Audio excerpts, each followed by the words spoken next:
yourself. We live in a world actually of shiny penny syndrome, especially with social media. You could look on social media and you'll see this. Oh my God, this person's so successful. That person's so successful. You got to put the blinders onto that. I mean, if you could use that to motivate yourself, I think that's a positive. Or you can use it to see that other people achieve success. So can I. Mm, But don't get caught up in competing with themselves. The only person you could really compete with is really yourself, not others, with yourself, or pushing yourself, to the highest level of that you could do. And everybody here is capable of amazing things. sure. They're holding themselves back. Look, there's a young woman who, anybody listen to Gary V? Anybody heard of Gary V? A couple of you, maybe, kind of, sort of. Gary V, Garyvee.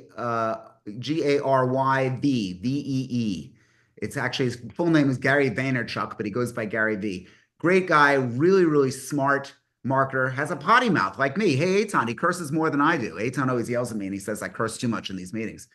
But he had one woman ask him a question in a live presentation and said, "Well, I'm making a little bit of money as a social media, my social media, but I'm not as successful as I should be." He said, "How old are you?"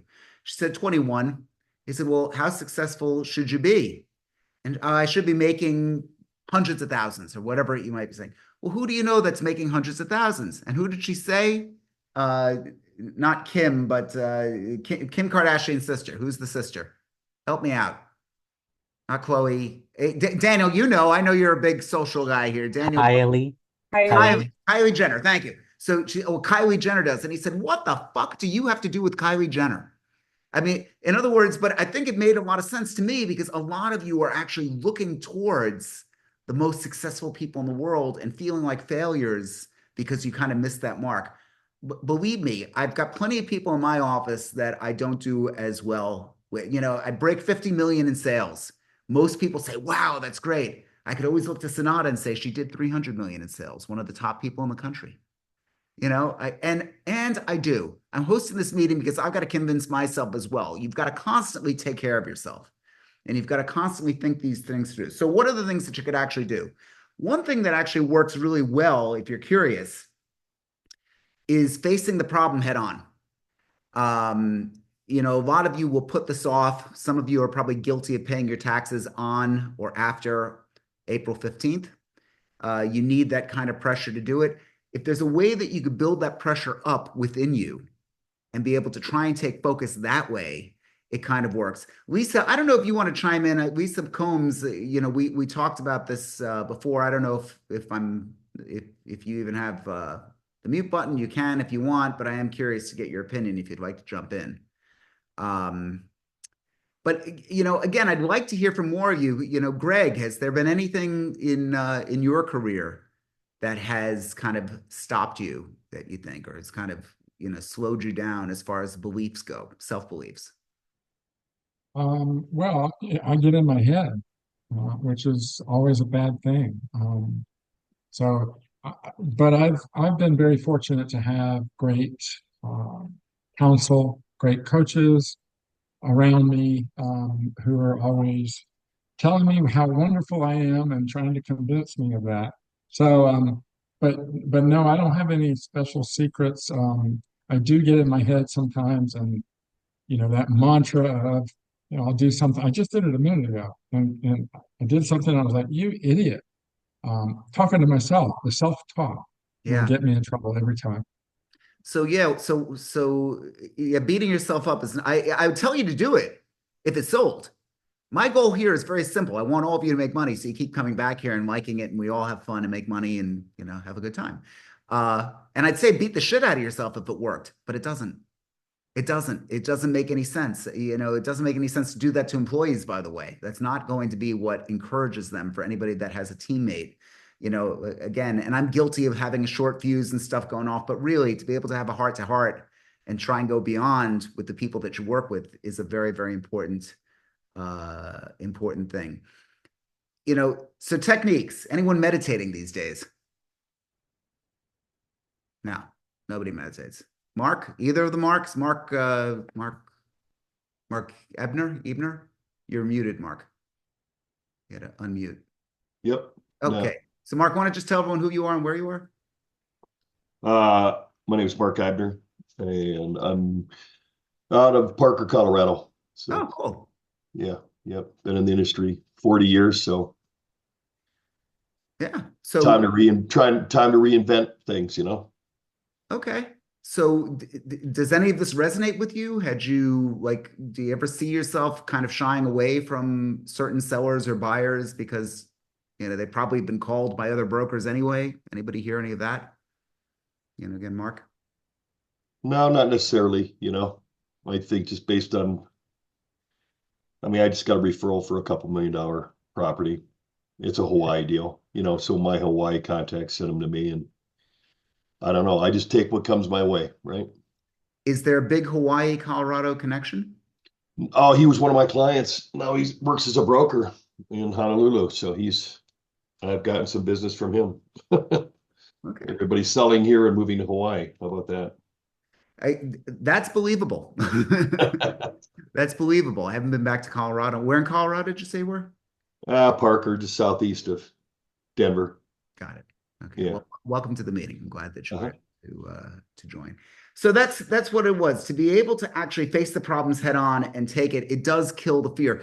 One of the things that, by the way, it works. It's a wonderful hack if anyone's afraid of flying. If you're afraid of just about anything, it's called exposure therapy. Google it. Actually, Daniel, if you could take a quick peek for it. Exposure therapy is absolutely huge and I really truly believe that all we need. Again, I'm not a psychologist. I'm just come up with a series of hacks that actually works for me. If you look at a situation and say, I'm going to fail, I'm going to fail, I'm going to fail, on one hand, that's very bad because lo and behold, you may fail. On the other hand, you could say something like, I don't care if I fail. It just doesn't matter if I fail. I'm going to do it anyway. You'd be surprised with the volume of times you actually succeed. And Dina's in the meeting with me right now, I always think the sky is falling.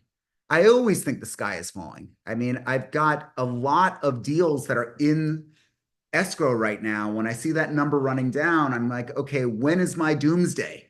When do I run out of cash? When does everything fall apart? And I'm constantly in a state of fear, which is not the best thing to actually be because it does lead to weight gain and wrinkles and early death. And I hate all three of those things. So, we're trying, but on the flip side of it, it gets better and better as you work on it. So meditation, there's transcendental meditation. I don't know if anyone's heard of TM. Again, Daniel, you could take a look at that and put that up in the chat. There are mind apps that work really, really well. Headspace, if any of you heard of Headspace, you're going to be able to do that. And finally, strategy and structure is going to work out when you think you're going to fail. So what do I mean by that? If you actually have a plan and you say, this is my day, this is when I'm going to eat, this is what I'm going to do, you're going to break away from that. I've got a meeting today at 1:15. It might be 1:20. Anyone who's had a meeting with me knows I might screw that up.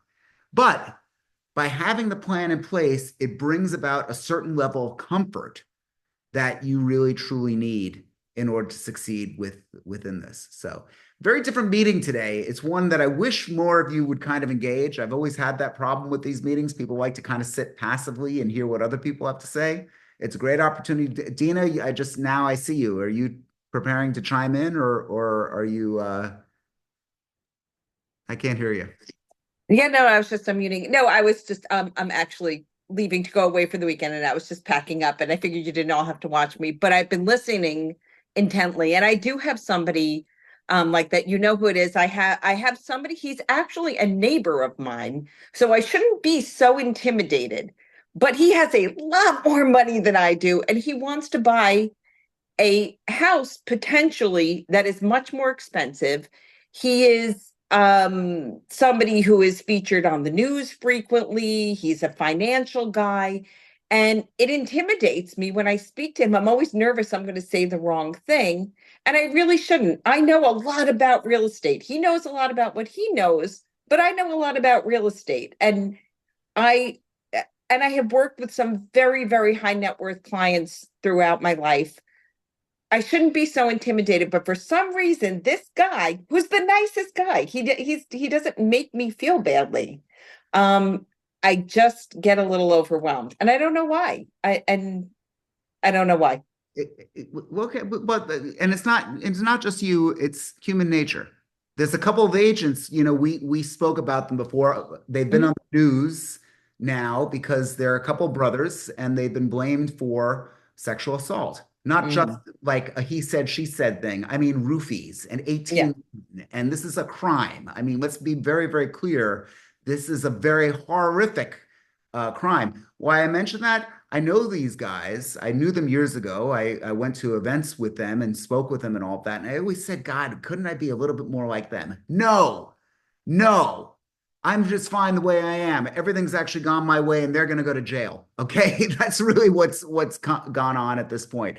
So just remember, if you ever think, okay, I missed that big opportunity. Dean and I are pursuing 2 deals right now that are in the several million range. God's delays are not God's denials. I've always loved that saying. It's not going to be a denial to you just because something didn't work out. The saying next sometimes could really save your life if you really stop and think through what the process is. We've in one of the few businesses where you could routinely come up to bat and fix the problem that you never really thought about, that you're really able to consistently go out there and fix and build and grow, and all of that is really, really important. So all of you are here. Everyone is especially quiet today. I think you're probably taking this in, but I can only say this so much. Most of my meetings has an AI component to it or a marketing component. And, I suppose I could take some AI questions before the end because I don't want to ruin that little trend. But if you had to really take a look at the most important topic, this is one of the most important topics for you in your career. It really is. If you're not going to actually make the call, the sale will never have happened in the first place. If you're not going to be able to do that, and here's the good news, if you ever want to, you don't even have to, we don't need a coaching relationship for you to give me a buzz. If you want to ask or give me a buzz, what can I do to actually get a plan together to be able to make that call when I wasn't going to?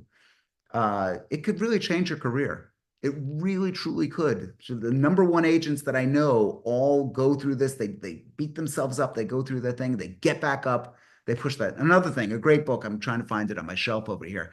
Grit. I don't know if anyone knows the book Grit. Grit, Grit. Daniel's leaning in here. Daniel, if you could look that up and put it in the chat, that would be great. Grit, it's a fabulous read. And again, it's how I'd love to see all of you be. That it's going to be, you get knocked down, you keep pushing, you keep asking, you keep going. So many of you get off the trolley way too soon. Don't do that. Don't do that. 2 other things to think about. The Pomodoro effect, the Pomodoro technique. Anyone know the Pomodoro technique? Pomodoro, it's like a tomato timer. It looks like an egg timer or something. You're supposed to work in 25-minute blocks and then give yourself 5 minutes to breathe. So if you could clear everything out of the way, I cleared most of the stuff off my computer desktop, most of the stuff off my home desktop here, and I focus for 25 minutes at a shot in a particular task. Sometimes it goes on a little bit more. I scheduled 25 minutes with Dina and Nicole before this meeting. We went over. That's fine. But the intent was actually I scheduled 15 minutes. We went to like 35. Of course, again, that's what happens with us. But we know that there's a time and this is what it is. And that's going to be the limit. If you're going to make a cold call, make just 1 call. Just plan for 1. Most of you will stop because you're going to say to yourself, oh my God, it's never going to end. I'm never going to get anything. It's never going to work. And all that negative talk doesn't work. If you want to start becoming a cold caller, if you want to start a new line of business, immediately after this meeting, call 1 person that you've never met. You want to make it easier? Cold call a realtor in a territory. I mean, I mentioned Mark a second ago with his friends in Honolulu, but if I'm here in Florida, I know there's some symbiotic relationship that you have with New York. It just is. We're like a 6th borough. So to pick up the phone and call an agent that you never met, hi, my name is Ed. Hi, my name is Dina. Hi, my name is Greg, whoever you might be.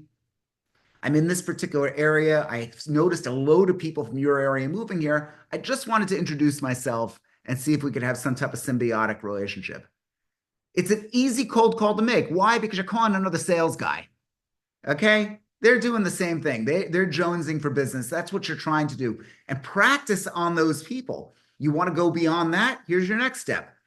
Cold call a life insurance guy. Anybody see the Woody Allen movie, Take the Money and Run? Absolutely hilarious. His punishment, he was in prison, and his punishment for complaining about the quality of the food was to be locked in a sweatbox with a life insurance salesman for 3 days. And all you heard was the life insurance salesman talking and talking and talking. But stereotypes actually exist. But if you cold call somebody who you know is already in sales to see if you might be able to get their listing, understand that they're doing the same thing. And it's a lot easier to make the call and to be able to do that when you know those people are actually doing it themselves. And last point, I've said this in a few meetings. If you are the type to hang up on a cold caller, don't. Take every call that comes in. Not the scams, not the robocalls, not the robots. Anyone remember, they're just trying to make a living just like you. They're just trying to make a living. Pick up the phone, engage them in a conversation, give them a positive rejection. See how they try and weasel their way out of it. I mean, all of you are here now spending time with me to learn. Wouldn't it be great if you used that as your real classroom? If you actually took the call and you were actually making notes, how persuasive are they being? Nah, I don't think it's for me, but thank you. Well, wait a minute, one more thing. Okay, sure, tell me. Nah, I don't think it's for me. And then see how long they keep the conversation. You will learn so much from this. This is gold, guys. It really is an education. And more than that, especially if it's a decent person who called you, you gave them a boost of their self-esteem, which will hopefully get them on the phone to call the next guy. They can make them a living so that they could feed their family. What a wonderful thing. So just stop and think that through. Again, we're going to get to wants, needs, and brags. I know that it was kind of a tough story. Anyone have any questions about AI as we're going into this here? Any new... Hey, Ed. Leslie, hi. Hey, I just want to tell everyone who you are and where you are. Leslie Mitchell. I am in the Metro Charlotte area. I'm licensed in North and South Carolina. Okay. And I just wanted to share with you, we were talking about cold calls. Good. I don't hang up on them. And this one caller, he was young, I could tell, and he was so bad. I mean, he was really bad. Mm. And I felt so sorry for him that after I politely rejected what he was selling, I coached him. Good. I said, okay, now here's what you, excuse my phone. Here's what you need to do. Let me just suggest something to you because I'm in sales too. And so I just gave him a couple suggestions. So I don't know. I didn't mean to. I thought that was good, but I thought it was kind of weird too. No, I think I try to end, especially when they're nice, with a positive rejection. I know that sounds like a oxymoron there, but I try to end with something to be able to get them. If they're decent, if it's a scam, we're not talking about scams. We're talking about somebody who's legitimately trying to sell. Again, if you're one that hangs up on the cold caller, you're never going to make a cold call because you don't want to be that person. This is a psychological trip. Take every call. Take it. Deal with it. I mean, if you're busy, you're running out, you got to pick up your kid or something, fine. I mean, whatever. But for the most part, we're not. For the most part, you can pick up the phone, take the call, listen to them, try and be able to be able to work that and see if you could both learn. And who knows, maybe it's something that you would want to buy into. I don't know, but it's really a important thing for how you see yourself. Okay, is next Wednesday the 25th? Is it really? Oh my God, we're almost through September and on to Halloween month, which I really love. So that's going to be great. We've got listing appointment conversion, boost your success rate by 50%. Yeah, so there's a whole load of tools now available to you. We're going to be talking about those. That's going to be Wednesday, the 25th at 9 a.m. Eastern time. If you'd like to come to that, do let us know. For the members, please do look for the email. It will be coming. And AI questions. Did anyone have some AI stuff that they'd like to see? I oftentimes bring out some of the good new tools, but I don't really have that much today. But if anybody had any questions about what we're doing, I like Eitan's behind him on his screen. He's got his Tot GPT prompts for realtors. That's actually, yeah, look at that. So, yeah, it's a conversation starter. By the way, you guys need to utilize this. You see my social media? I don't know which direction I'm pointing in. Just go Edmund, Edmund, Bogen, Bogen, and let's connect. You could just pick up your phone right now and do that. Edmund Bogen. You could search on any of those platforms, Facebook, Instagram, LinkedIn, X. I still call it Twitter. Okay, guys. So no questions about AI. That's great. Wants, needs, and brags. Now's the time in the meeting to talk about what you want, what you need, and what you would like to brag about. I'm going to see my kid next, right after the Wednesday meeting. I'm going to go see her at college. Hopefully she won't be kicked out of her dorm by then. So I'm bragging about her because I brag about my kids all the time. Anybody have anything that they've done? Any deals they've done this week? It's a tough crowd today, I got to tell you. Eitan, wasn't this a tough crowd? It's a tough crowd. You're a tough crowd. Yes, it is a tough crowd. You're tough crowd. Okay, guys, look, if you'd like to learn more, oh, thank you. And Daniel put up, let me just share this with everybody so you could actually take a look. This is something that the members have. So a lot of you have asked, where is everybody? And we got this great map, and you can see, look in Lisbon. Oh, wow, there's Eitan with that big smile on his face. That's great. So Eitan's in Lisbon, and we got people all over the country here, and you could start to click if you want to get Randy. I don't know if he's in the meeting today. Alexis. So we've got the different members. You just have to make sure you get your photograph and bio to Daniel at Bogen Homes. He will put that up, and you'll be able to see for yourself some of the membership and be able to, you want to do some of the cold calls, call them. Hey, I see that you're a part of Edmund's Mastermind, and I just wanted to introduce myself. Start slow, and work it and see if it will work. I mean, that's really the best thing. Okay, anyone else with a want, a need, or a brag? Okay, well, I hope all of you can make it this weekend. I hope all of you have a great weekend. I hope you can make it to the meeting next week. If you have any questions about this or any of the programs that we've got going on, please, please, please do let me know. Make it a great weekend. Take care. Thank you, Ed. Thank you. Bye-bye. Thank you.